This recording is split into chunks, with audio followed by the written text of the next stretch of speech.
Friends எல்லோரும் எப்படி இருக்கீங்க? இன்றைக்கி நம்ம என்ன வீடியோ பார்க்கணும்னு பார்த்தீங்கன்னா, ஞாயிற்றுக்கிழமை நான் என்ன மீன் வாங்கினேன்னு சொல்லி வீடியோ போட்டிருக்கேன் பாருங்கள். இந்த மீன் என்ன மீன் எனக்கு பேர் தெரியல, உங்களுக்கு பேர் தெரிஞ்சால் நீங்கள் கமெண்ட் பாக்ஸில் சொல்லுங்கள். ஆனால் ரொம்பவே டேஸ்ட்டாக இருந்தது, கொஞ்சம் கூட முள் இல்லை, சூப்பராக இருந்தது. ஆனால் பேர் தான் என்ன மீன் எனக்கு சரியாக தெரியல, உங்களுக்கு தெரிஞ்சால் எனக்கு சொல்லுங்கள். அவங்க எங்ககிட்ட சொன்னது இது காளான் மீனும் என்ன சொன்னாங்க, காளான் மீனும் கலான் மீனும் ஏதோ ஒன்று சொன்னாங்க பேர், எனக்கு சரியாக அது தெரியல. உங்களுக்கு தெரிஞ்சால் நீங்கள் சொல்லுங்கள்.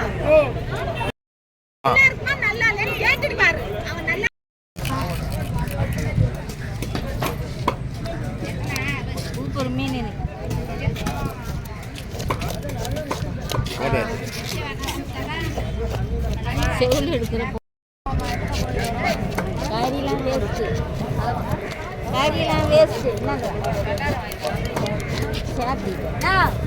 ஓகே ஃப்ரெண்ட்ஸ், உங்களுக்கு இந்த வீடியோ பிடிச்சுன்னா லைக் பண்ணுங்கள், ஷேர் பண்ணுங்கள், கமெண்ட் பண்ணுங்கள், மறக்காமல் சப்ஸ்கிரைப் பண்ணுங்கள், பெல் பட்டனை கிளிக் பண்ணுங்கள். நான் அங்கேயே கட் பண்ணி வாங்கிட்டு வந்துட்டேன். இந்த மீன் வீட்டுக்கு வந்து நான் க்ளீன் பண்ணல. Thank you friends.